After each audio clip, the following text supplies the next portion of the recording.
Magandang araw po sa inyong lahat. John Marvin Bernedo of Joy Nostalgia Foundation. Sa ating buhay, iba't ibang pagsubok at tagumpay ang ating mararanasan. Ngayong 2023, isang bagong taon, isang bagong kwento ng paglalakbay, pagsubok at pag-asa ang ating matutunghayan sa panibagong episode ng Patsinayan ng Dangal Series. Kilalanin natin si Ate Jenna Luz Carullo, isang aktibong homeowner at volunteer sa Pasinaya Homes North. Alamin natin ang kwento ng kanilang pamilya at kung paano sila nagsumikap na matupad ang kanilang pangarap at maiangat ang dignidad ng kanilang pamilya at komunidad.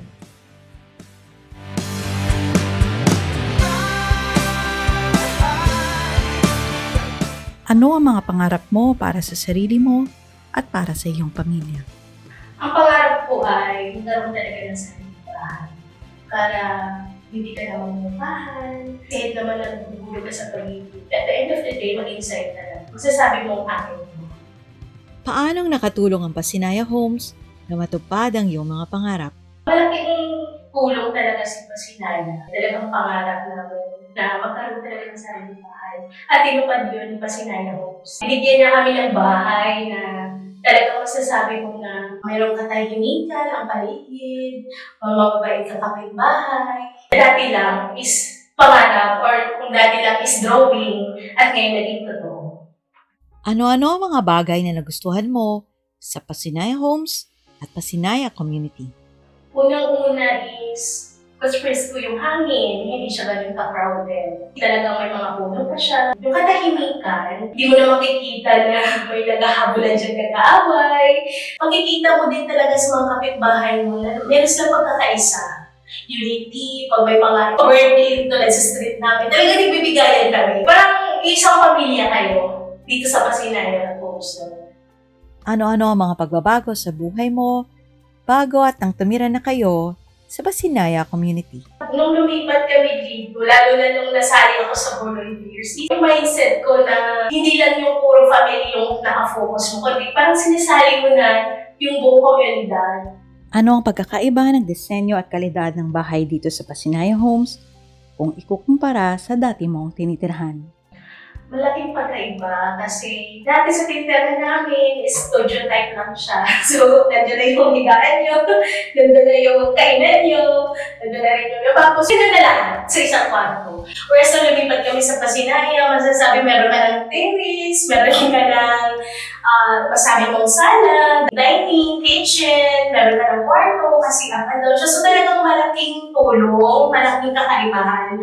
Maganda ang kwalidad ng Pasinaya. Paano mong nagustuhan ang mga amenities na mayroon ang Pasinaya Homes, gaya ng basketball court, chapel, at multipurpose hall? Talagang doon sila naglalaro pang tagal stress o pa-relax. Sa chapel naman namin, malaking tulong siya para hindi na kami lalayo, hindi na kami lalabas. So, kumbaga, walking distance lang. So, it's a great bonding sa amin na maglalakad kami magpamilya papunta sa chapel. Ang multipurpose hall is malaking tulong siya for sa mga may event, mga gatherings, like singers and trainings, para hindi na rin kami magre-rent or lumayo pa. May rekomenda mo ba sa iyong mga kamag-anak, kaibigan at mga kakilala ang Pasinaya Homes? Yes, of course. 100%. Actually, lagi ko silang in-encourage, lalo na yung kapatid ko. So, meron din siya sa Pasinaya Homes sa Bulacan. Aside sa mura na, maganda pa. Maganda yung komunidad dahil mayroong foundation na umalalay sa Pasinaya.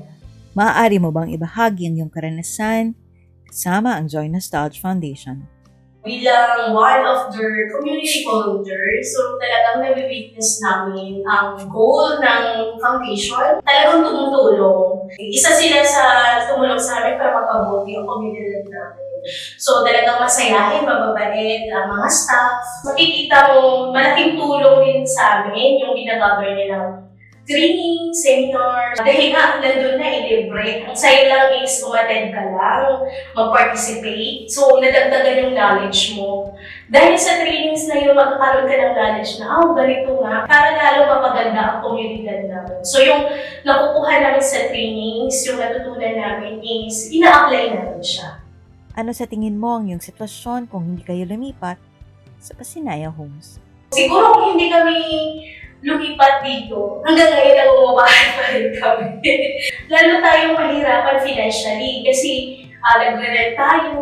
Mas talagang blessings na lumipat kami kasi napagaan yung buhay namin. Ano ang mga pinasasalamatan mo at ano ang mga nagbibigay pag-asa sa iyo at sa iyong pamilya? Unang-una, pinasalamatan ko ang ating may kapal, ang Panginoon. Dahil sa kabila ng mga pandemya na nangyari, nandiyan siya, nandito tayo, healthy, hindi tayo na pinabayaan. Yung makita kong malusog yung mga anak ko, malusog yung asawa ko, healthy siya pumapasok sa trabaho, at talagang magampalan ko yung bilang asawa, bilang ina sa pamilya. Bilang isang pamilya, paano ninyo pinatatatag ang inyong pananalig sa Diyos? Dahil lumaki po kami na kami na may takot sa Panginoon. Sa relasyon namin, sa pamilya namin, nakasentro ang Panginoon.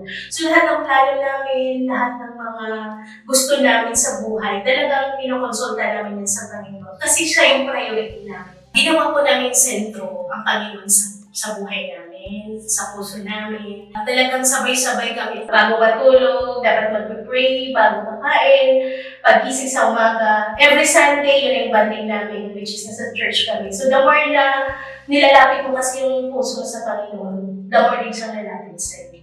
Maaari mo bang ibahagi kung paanong nakatulong ang iyong pananalig sa Diyos upang malagpasan ang mga hamon ng buhay? Talagang proven and tested na namin kapatiran ng Panginoon. Alam natin yung pandemya, lahat na nagigil ko trabaho.